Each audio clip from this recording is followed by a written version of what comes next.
তোর গর্ভ থেকে জন্ম নেবে একটি লোহার মুষল, আর সেই মুষলই ধ্বংস করে দেবে সমগ্র যাদব বংশ। একদিন শ্রীকৃষ্ণপুত্র শাম্বের কয়েকজন বন্ধু শাম্বকে এক গর্ভবতী নারীর বেশে সাজিয়ে ঋষিদের সামনে নিয়ে গেল এবং উপহাস করে বলল, হে মহর্ষিগণ, বলুন তো, এই নারীর গর্ভে পুত্র সন্তান হবে নাকি কন্যা? ঋষিরা তৎক্ষণাৎ বুঝতে পারলেন যে তাদের নিয়ে উপহাস করা হচ্ছে। ক্রোধান্বিত হয়ে ঋষিরা অভিশাপ দিলেন, তোর গর্ভ থেকে জন্ম নেবে একটি লোহার মুষল, আর সেই মুষলই ধ্বংস করে দেবে সমগ্র যাদব বংশ। কিছুদিন পর অভিশাপ সত্যি হল।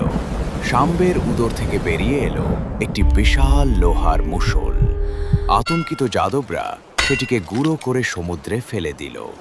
তারা ভেবেছিল এভাবেই হয়তো বিপদ শেষ হয়ে যাবে, কিন্তু ভাগ্যের বিধান অন্য ছিল। সেই লোহার গুঁড়ো থেকে সমুদ্র তীরে জন্ম নিল হাজার হাজার সুপ্ত নল খাগড়া। দিন কাটতে লাগলো, আর সময়ের সঙ্গে যাদবদের নিজেদের মধ্যেই ভয়াবহ বিবাদ শুরু হলো।